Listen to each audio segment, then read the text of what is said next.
So I was posting a text in which I said that you don't have to notice thoughts at all, because if noticing becomes something necessary for meditation to succeed, then every moment that feels like there is no noticing would seem like wrong meditation. That idea already implies that there is someone who could do something wrong. So if you meditate, I was saying if you meditate with a will to meditate right, then there is still an ego, and through practice in such kind of meditation is just strengthening your ego, pretending to be getting rid of the ego. So I was getting a comment. Someone was commenting something, and I just want to respond to that comment. Someone was asking, this kind of thing has been difficult for me to process. If not noticing is also fine, then what is meditation? If all goals are within consciousness, then they're all invalid. So what exactly are we trying to do? I thought the goal was to recognize the difference between consciousness and its contents. It's just that, when you say, I'm suffering and I want to become free of suffering, and all the gurus and teachers told me to just observe my thoughts and recognize myself as pure consciousness, then that's right. They are pointing to the right thing. The problem is just that the mind gets this, and then it produces a false kind of observer. It is this kind of observer that is attentive, but it can then also be inattentive. And then the mind thinks I have to stay attentive and train myself in being attentive until inattention is no longer possible. So it's like a process that involves a kind of, evolution. You're trying to get better at being attentive. And that's an attention that you're trying to cultivate. And that's wrong meditation. That's not real peaceful meditation that will allow you to see through the illusion of the ego. Because the one who's actively trying with its will to be aware of thoughts is still the ego, is itself a thought, but it's not a thought that comes by and says, I want this. It's not a voice in your head. It's more like a feeling of there being someone who could be attentive and who can be distracted. That is still, if you ask me, that's still part of the ego. If you are inattentive in that moment, when you're inattentive, does that mean that in that moment there was no consciousness? There was consciousness, because if there wouldn't have been consciousness in this moment where you thought that you were inattentive, if there wouldn't have been consciousness, then you wouldn't be able to say now that you were inattentive. There was still consciousness. So the thing that is enabling real meditation is already here, and you cannot get rid of it, you cannot cultivate it, you cannot put in your own will to make it work. So I say, if you're sitting down and you're closing your eyes and then you're actively trying to do something, then that comes from a will, and that will comes from the I, from the false self. And when you believe that this will get you somewhere, then you're trapped in the subject-object illusion again. It's like you're trying to do something to become what you already are. Still, the ego trying to meditate. So what can happen though is that you can radically recognize that any effort that feels like I'm trying, and everything that feels like it comes from you, it's your will, it's your intention to wake up. If it feels like you, if it feels like personal will, if you are able to radically stop this, then you're already yourself. And there are, it's like a space, it's like you can simply be there, and there is a natural observation that happens by itself. And in this observation, you can see how attention and inattention are both happening by themselves. And it's not a problem if inattention is happening, it's also allowed. The magic of meditation is not really, if you ask me, the magic of meditation doesn't really happen in the noticing, but it happens in the allowance of things. So you see thoughts coming by, they're allowed. You see feelings that are there, and they're painful sometimes, but they're still allowed. There's inattention, it's allowed. There's tension, it's allowed. It's not your job. It's like If I tell you that your true self is like a plane that is flying by itself, then would you have to fly? Would you have to put in your will to fly, or are you recognizing that flying is happening by itself? It's the same thing with consciousness. I'm telling you that you are watching, but watching is happening by itself. You don't have to watch. You know what I'm saying? You don't have to put in will to watch. It's your nature is watching, so you can totally let go of your will to watch, and you will see that watching is still there. It's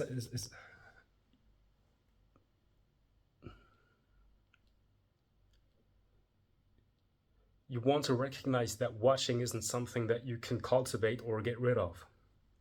If you let everything go and be and you don't try anymore, you'll see that watching is still there. And that kind of watching that is not caused by a personal will is the consciousness watching. It's the big consciousness that's watching. And it's not watching from a center, but it's watching. And there's no watcher. It's just observation of what is. One experience in which there's no division.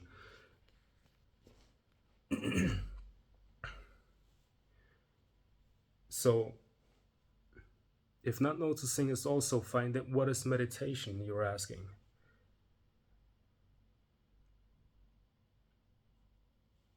The one who's asking what is meditation is the one who will actually never really get it. That one needs to let go of this question. And if you can just accept that you don't know and you're not willing to find out, you're just like, I'm here. Whatever happens, happens. In that moment, there is just an infinite space in which everything that is allowed to be. There's no personal will interfering with what is. And that is meditation.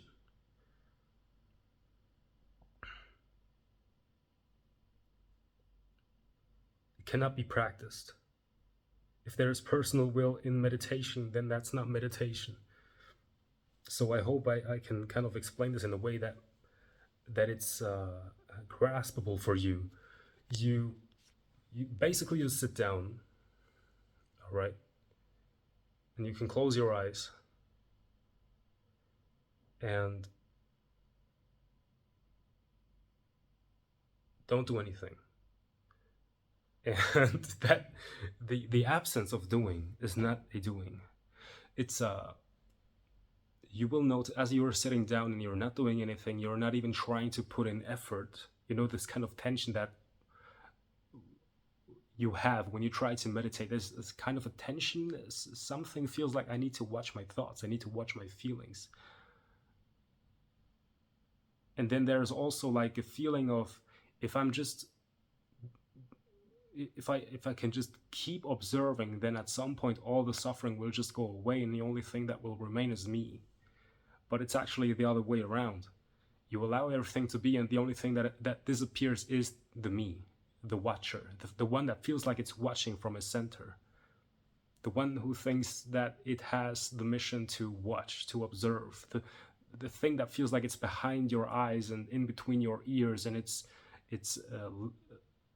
experiencing life through the senses like a separate self that is observing thoughts. That one, when that one is just radically giving up on trying, then there is just observation without no center, and everything that is just all of a sudden allowed. It's like when you have a feeling of suffering in your chest, for example, people have that, which is why they want to awaken, because they don't want to suffer anymore. The problem is not in the suffering that you're experiencing, but the problem is in the experiencer who's saying that this is my suffering.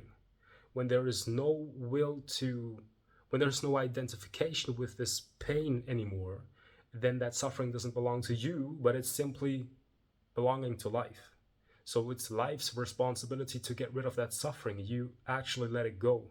So it's still there, but it doesn't feel like it's still a burden that you have to carry. And therefore, all these samskaras, I wonder if you know what samskaras are. I just found out myself a few weeks ago, but Some scars are basically just your tendencies and your things, that your thoughts and tendencies and impulses and reactions and trauma, all that stuff. When you can just, when the I is gone and everything else is allowed, therefore, so there's no identification anymore, then all these samskaras are allowed to just be flushed out of your system. So meditation is basically that. You are sitting, you're being. There is no meditator, and you don't have to get rid of the meditator. You just recognize that he was never there, so therefore you don't care about getting rid of the meditator, because you just see that actually there is no meditator. If you're asking yourself where is the meditator, you won't find any meditator. So there is just what is, and that is the state in which everything is allowed. And when there is just a pure allowance, everything is able to be flushed out of your system, and then that is meditation. So the biggest question now would be how to get rid of the I.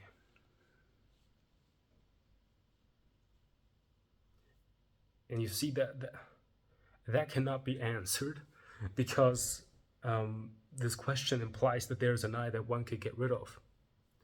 It is an illusion to think that there is an I. The feeling that there is an I isn't something that you have to do anything about. It's just see, is there really an I?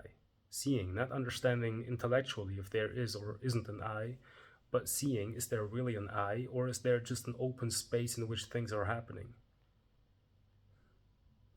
Because if you think the feeling of having a head, the feeling of having eyeballs is the I, then you can see that it's also just a sensation that is happening in a greater space. And you are that greater space in which allowance is already happening. So once that realization is there, you know that there is no I, but everything else is real. At least it's more real than the I. So everything that is and cannot be changed will be allowed. So you see that there is what is, and the one who's trying to change what is doesn't exist. So therefore the changer of reality sees that its effort to change reality doesn't change reality. All that it has ever brought forth was more suffering. It's in its attempt to change something, it was just cultivating pain and delusion. And when there's no changer anymore, then everything is just allowed. You see that whatever is, literally. It's not just something you say to just move on in life when things go bad, but it's a fact that it is what it is. Things are as they are. And you cannot change it because there's no you who could change it. Realizing that is meditation. Residing in the being as that is meditation. Being knowingly, when you're being and you know that there is nobody who could change something about what is right now. Nobody could even do something about the feeling that there is an I. Knowing that nobody's here to change what is, but things are simply happening by themselves, is meditation. As I said, if it feels like there is still an I, and you still don't know how to get rid of it, also you cannot change that because there's no you who could get rid of the you. So allow yourself to feel like there's a you, because that's also just a sensation that is happening, and it came and it will go away again.